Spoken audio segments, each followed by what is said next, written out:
So next topic is about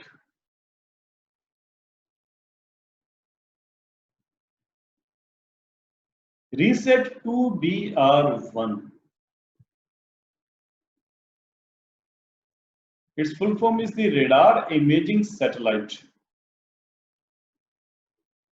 In December 2019, ISRO launched Reset 2BR1 satellite using PSLV. And in fact, PSLV C48. Okay. It was PSLV's 50th mission. Apart from Reset, this PSLV mission also launched 9 commercial satellites, 6 from the USA and 1 each from Israel, Italy and Japan. जैसे कि हम लोग ये बात कर चुके हैं space programme के बारे में, इंडिया के बारे में बात कर चुके हैं, that this PSLV rocket, this PSLV launch vehicle is used to launch remote sensing satellites and in fact the low weight satellites in the specifically the LEO orbit या MEO orbit के आसपास देखो लॉन्च करनी है हमें satellites को हम PSLV का यूज करते हैं. That's a different thing that we use PSLV for Mangalayaan also. That's a different thing. That's a different case. Okay. Generally तो PSLV का यूज होता है वो रिमोट सेंसिंग या इमेजिंग सैटेलाइट्स या इस तरह की सैटेलाइट्स को लियो या मियो ऑर्बिट में लॉन्च करने वाले सैटेलाइट्स को बेसिकली हम इसके PSLV का यूज करते हैं. And this is the most successful launch vehicle for India. Okay. And it's also called the space war horse. PSLV is also called the space war horse. Okay. तो इतना हमारा famous है PSLV, इतना ज्यादा basically ये accurate है और इतना ज्यादा सक्सेसफुल है that no parallel launch vehicle is there. Okay, and in fact it is cheaper also. हम बेसिकली कम पैसे में इसको लॉन्च कर देते हैं. ओके. सो एक तरह से ये बेसिकली एक हमारे लिए मोनेटाइज भी कर सकता है PSLV. हमें फायदा भी मिलता है इससे बिकॉज हम दूसरी सैटेलाइट्स को बेसिकली दूसरी कंट्रीज की सैटेलाइट्स को भी PSLV से लॉन्च करते हैं. Okay. So this PSLV can be used for the commercial purposes also apart from launching our own satellites. तो इसी तरह से हमने रिसाइट को लॉन्च करना था PSLV से, तो हम लोगों ने क्या किया कि जो फॉरेन कंट्रीज की सैटेलाइट्स थी उनको भी लॉन्च कर दिए. तो एक तरह से ये बस की तरह है जो पैसेंजर्स को बिठाती है. ओके. और उसको उनको डेस्टिनेशन के पे छोड़ के आ जाती है. ओके. जैसे कि मान लो हमने रिसाइट को लॉन्च करना था तो यूएसए ने बोला कि हमारे भी 6 सैटेलाइट्स इनको लॉन्च करना है और इन 3 कंट्रीज ने भी बोला कि हमारी एक सैटेलाइट इनको भी लॉन्च करना है. तो हम लोगों ने 9 पैसेंजर्स फॉरेन पैसेंजर्स बिठा लिए सैटेलाइट में. ओके. हमारी रिसेट खुद का डोमेस्टिक पैसेंजर था सबसे बड़ा. ये बड़ा प्लेयर होता है. इसके अलावा जो छोटी सैटेलाइट्स होती हैं ये जो लॉन्च करते हैं ना मेरे साथ में 2 बड़ी सैटेलाइट लॉन्च नहीं होती हमेशा. ये रिसेट एक बड़ी सैटेलाइट थी, उसके साथ में 9 छोटी-छोटी सैटेलाइट्स बेसिकली बिठा ली इसमें. ओके. कई बार कुछ यूनिवर्सिटी वाले भी बोल देते हैं कि हमारी यूनिवर्सिटी की एक छोटी सैटेलाइट हमारी डेवलपमेंट रिसर्च प्रोजेक्ट है, हमारे स्टूडेंट्स ने बनाया है, इसको भी आप छोड़ आओ. ओके. उसको भी हम छोड़ देते हैं. तो इस तरह की चीजें भी होती हैं. तो दिस 9 आर द पैसेंजर्स. उनको बिठा लिया, उनको भी अपने ऑर्बिट में छोड़ के आ गए हैं PSLV. और इनफैक्ट कभी ऐसा भी होता है कि more than 30 satellites were launched by the single PSLV. Okay. I think I forgot the name of that mission, पर ऐसा भी हुआ था. Okay. So our PSLV is very famous in this kind of things. So obviously we charge money to this countries. हम इनसे पैसा लेते हैं लॉन्च करने के लिए. Okay. So these international customer satellites were launched under a commercial arrangement with new Space India limited, the commercial arm of ISRO. तो ये जो फॉरेन सैटेलाइट्स को बेसिकली लॉन्च करना है हम लोगों ने, तो इसके लिए एक कमर्शियल एग्रीमेंट साइन होता है. तो हमारी एक ISRO की एक कमर्शियल आर्म है that is named as New Space India Limited. तो this New Space India Limited made an agreement with these countries to launch their satellites. Okay. इसको कैसे कमर्शियल पर्पस यूज करना है इसके लिए कमर्शियल एक आर्म ISRO की. Okay. Now features of this reset. इस NSL के बारे में बात करेंगे हम लोग. जो ये जो नई कमर्शियल आर्म बनी है ये लास्ट ईयर ही बनी है, इसलिए इंपॉर्टेंट हो सकता है एग्जाम के लिए डेफिनेटली. इसलिए हम इसको लब से बात करने वाले हैं थोड़ी देर. फिलहाल रिसेट के बारे में पढ़ते हैं. This satellite is second satellite in recent 2B series. इससे पहले हम लोगों ने रिसेट 2B लॉन्च किया था. अभी रिसेट 2B 1 लॉन्च किया है, पहले हमने रिसेट 2B लॉन्च किया था मार्च 2019. और अभी रीसेट 2B1 लॉन्च किया हम लोगों ने दिसंबर 2019 में। तो लास्ट एक ही साल में हम लोगों ने 2 रीसेट लॉन्च किए। And it is a 24 hour all weather radar imaging, जिसे नाम सजेस्ट कर रहा है, RISAT stands for radar imaging satellite. इसकी फुल फॉर्म क्या है? Radar imaging satellite. So it is a 24 hour all weather radar imaging earth observation satellite. So एक तरह से ये रिमोट सेंसिंग सैटेलाइट है, एक तरह से ये फोटो खींचती है अर्थ की स्पेस से, ओके। लेकिन इसमें खास क्या है? Resolution. So this satellite has a resolution of 0.35 metre, that means 35 centimetre. और 35 सेंटीमीटर का रेजोल्यूशन होने का मतलब क्या है? That if two objects which are 35 centimetre apart can be distinctly identified, यदि दो ऑब्जेक्ट हैं अर्थ के ऊपर और दोनों 35 सेंटीमीटर की डिस्टेंस है या उससे ज्यादा डिस्टेंस है दो ऑब्जेक्ट के बीच में, तो ये जो सैटेलाइट है दोनों ऑब्जेक्ट को पहचान कर सकते हैं। ये दो ऑब्जेक्ट बेसिकली यहाँ पर दो ऑब्जेक्ट है, और यदि इनकी डिस्टेंस 35 सेंटीमीटर से कम है तो फिर ऐसा डिस्टिंक्ट नहीं कर सकते हम लोग यहाँ दो ऑब्जेक्ट पड़े होंगे भी, यहाँ पर फिर वो एक ऑब्जेक्ट लगेगा हमें स्पेस से देखने में, okay. So this is the meaning of this resolution of 0.35 metre. So this satellite has been placed in LEO orbit at the height of 576 kilometre altitude. So LEO orbit जैसे हम पहले पढ़ चुके हैं, 2000 किलोमीटर से जो कम की सैटेलाइट लॉन्च करते हैं हम लोग एल्टीट्यूड पे, उनको LEO orbit बोलते हैं। So this particular satellite has been launched at average height of 576 kilometers. It has a mission life of 5 years.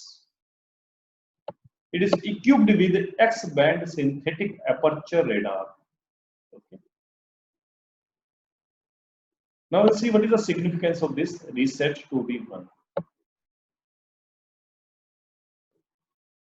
So this satellite helps in military and surveillance purposes for national security. तो एक तो ये है कि ये because इसका resolution काफी अच्छा है, इसलिए मिलिट्री और सर्विलेंस पर्पस के लिए यूज की जा सकती है, ये इसका प्राइम मोटिव है। जैसे कि फर्ज करो कि जो भी ये जो इंट्रूजन्स होते हैं बॉर्डर्स पे, जैसे पाकिस्तान से कुछ बेसिकली टेररिस्ट ग्रुप्स आ रहे हैं, मान लो इन्फिल्ट्रेशन हो रहा है, तो ये सैटेलाइट्स का यूज किया जा सकता है देखने के लिए कौन कौन से बॉर्डर से यहाँ पर इंट्रूजन हो रहे हैं। जैसे कि फर्ज करो कि यूएसए ने अलकायदा का लीडर को बेसिकली ओसामा बिन लादेन को बेसिकली मारा था पाकिस्तान में जाके। सो आपको क्या लगता है कि कैसे, ऑब्वियसली एक डॉक्यूमेंट्री मूवी भी आ चुकी है, उसमें भी आप लोगों ने कुछ लोगों ने देखी हो, तो उन लोगों ने बेसिकली सैटेलाइट्स का यूज किया था। So they use this kind of satellites, इनका रिजोल्यूशन बहुत अच्छा होता है, ओके। तो उन लोगों ने घर को भी लोकेट किया था, काफी महीनों से इन्होंने प्रैक्टिस करके आइडेंटिफाई करके सैटेलाइट्स का यूज करके कि इस घर में रह रहे होंगे, इस तरह से यहाँ पर ये पर्सन निकलते हैं, इतने पर्सन निकलते हैं, okay. So they have used this space technology only to find out this Osama bin Laden, okay, apart from the ground intelligence. तो उन लोगों ने पूरा ये एनालाइज करके कौन, इनफैक्ट लाइव दिखा था उनको इन सैटेलाइट्स के मदद से कि कौन पर्सन आ रहा है, कौन जा रहा है इस घर से, ओके। ऑब्वियसली चेहरे नहीं दिखते, बट यस काफी अच्छा रेजोल्यूशन होता है, ऑब्जेक्ट दिखते हैं उनको, ओके। सो इस तरह से हम लोग भी ये यूज कर सकते हैं। मे भी कल को लश्कर तैयबा के कुछ लीडर को पकड़ के लाना होगा, मान लो ऑफिस सैयद को, तो मे भी हम इस तरह सैटेलाइट को यूज कर लेंगे, okay. So it can be used in agriculture. Apart from this military and surveillance purposes, it can be used in agriculture, forestry, and disaster management support. Okay. So in these areas also we can use this technology, okay, for disaster management and this flood and drought. We can use this satellite.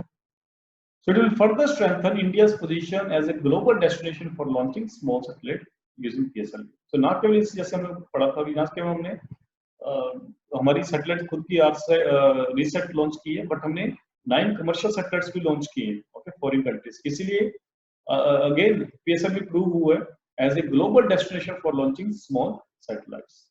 तो अभी तक पूरे world में सबसे यदि सस्ता यदि कोई पड़ता है स्पेस में लॉन्च करना, बेसिकली PSLV के थ्रू पड़ता है, ओके। इसलिए सारी कंट्रीज के ये फर्स्ट चॉइस है आजकल। तो भी बात करते हैं हम लोग new Space India limited. It's very important for this year exam because it's a newly formed institution, it's a newly formed company of government of India, and that is why it can be asked for this year exam. So new Space India limited, in fact reset से ज्यादा ये important है, okay. New Space India limited. So NSIL was incorporated in March 2019. And NSIL is a wholly owned Government of India company under the administrative control of Department of Space. Okay, तो department of space के अंदर ये body रहेगी NSIL. Okay, and it's a wholly 100% owned by the government of India, and it is a commercial arm of ISRO. तो इसरो का काम तो क्या है, जैसे कि नाम सजेस्ट करता है, इंडियन स्पेस रिसर्च ऑर्गेनाइजेशन. तो इसका काम तो सिर्फ रिसर्च करना है, ओके, और लॉन्च करना है सैटेलाइट्स. बट उसको कैसे, हमने इसरो ने इतने अभी टेक्नोलॉजी डेवलप कर ली है स्पेस से रिलेटेड, तो क्यों ना उसको कमर्शियलाइज किया जाए, क्यों ना इस टेक्नोलॉजी को बेसिकली सेल आउट किया जाए, क्यों ना, जैसे हमारे PSLV को हम लोग बेसिकली यूज करते हैं. तो अपार्ट फ्रॉम दिस लाइक, और ऐसा भी अभी क्या करना चाहता है, जैसे पहले हमारी स्पेस में मोनोपोली होती थी, डिफेंस सेक्टर में, दोनों सेक्टर में मोनोपोली होती थी हमारी गवर्नमेंट की, पर अभी हम क्या करना चाहते हैं, इसको थोड़ा सा फ्लेक्सिबल करना चाहते हैं. तो ये जो NSIL है, ये क्या करेगा, अब ये PSLV क्रिएट करेगा एट दी मास लेवल. अभी हमारा क्या होता है कि जैसे कि कैपेसिटी है इसरो की, एक लिमिटेड कैपेसिटी है, एक लिमिटेड फंड होती है इसरो के पास, और लिमिटेड कैपेसिटी होती है सैटेलाइट लॉन्च करने की, PSLV को बनाना और फिर उसको लॉन्च करना. पर मान लो फर्ज करो कि हमारे पास रेडीमेड PSLV पड़े हुए हैं, 8-10 PSLV पड़े हुए हैं. जो भी कंट्री मान लो आज ऑर्डर देती है कि USA की हमारी सैटेलाइट लॉन्च करनी है, इसको कर दो, तो हमारे पास PSLV रेडी पड़ा हुआ है, हम तुरंत लॉन्च कर दो.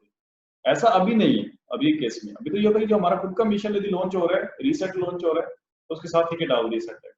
और उसके बाद क्या होगा, यदि हम लोग इसको पूरी तरह से कमर्शियलाइज कर दिया, और इनफैक्ट NSIL इसलिए बनाई गई है कि हम खुद से PSLV क्रिएट करेंगे, इस NSIL क्रिएट करवाएगी PSLV प्राइवेट प्लेयर्स की हेल्प के साथ. मान लो फर्ज करो कि टाटा कंपनी के साथ इन्होंने पैक्ट कर लिया कि टाटा और ये मिलकर बेसिकली इसरो उनको टेक्नोलॉजी शेयर करेगी टाटा को कि कैसे बनाना है PSLV. ओके, और फिर टाटा टेक्नोलॉजी लेने के बाद फिर ये PSLV व्हीकल बनाएंगे. ओके, या कोई भी कंपनी हो सकती है, मे बी दिस अंबानी हो सकते हैं. Okay, who get this favour. Okay, कोई भी हो सकते हैं. सो मानो फिर वो PSLV बनाएंगे, बल्क में बनाएंगे, और फिर हम लोग बेसिकली इसको फिर कोई भी कंट्री हमारी इजीली कभी भी इसमें लॉन्च कर पाएगी. Okay, satellites. So this is the basically use of this NSIL. It provides space-related products and services emanating from Indian space program. The main objective of NSIL is to scale up industry participation in Indian space program. So that will be the main objective of NSIL.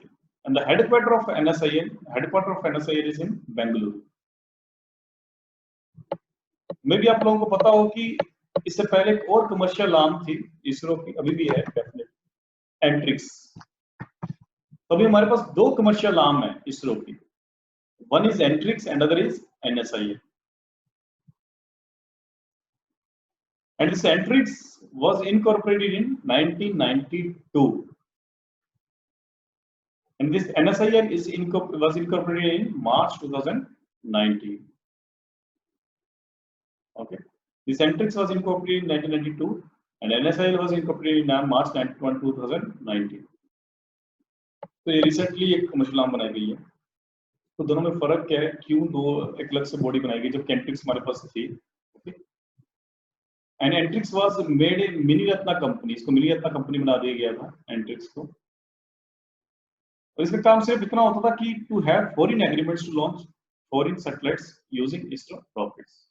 Antrix का काम इतना होता था जैसे कि अभी जो recent launch की है, हालांकि इसका एग्रीमेंट NSIL के साथ साइन हुआ था. तो जो एंट्रिक्स का बेसिकली सिर्फ इतना काम रहता था कि जो भी इसरो की रॉकेट्स में डालनी है सैटेलाइट्स, उसके लिए फॉरेन कंट्री के साथ एग्रीमेंट करना. ओके, लेकिन जो NSIL है, NSIL का काम इससे भी ज्यादा है. सो NSIL बेसिकली ज्वाइंट वेंचर्स भी बना पाएगा इंडस्ट्रीज के साथ, इसको कमर्शियली प्रोड्यूस किया जाए लॉन्च व्हीकल्स को. Okay, so this NSIL can make agreements with domestic or foreign players, and apart from that they specifically focus on to monetize ISRO's research. For example, to produce PSLV with private players. तो इसरो की जो assets हैं, space assets, उसको monetise कैसे किया जाए, उस research को मोनेटाइज कैसे किया जाए, ये काम कौन करेगा? NSIL. Okay, so now there are two commercial arms. One is Entrix and other is NSIL. Thanks for watching our video. Please like, share and subscribe.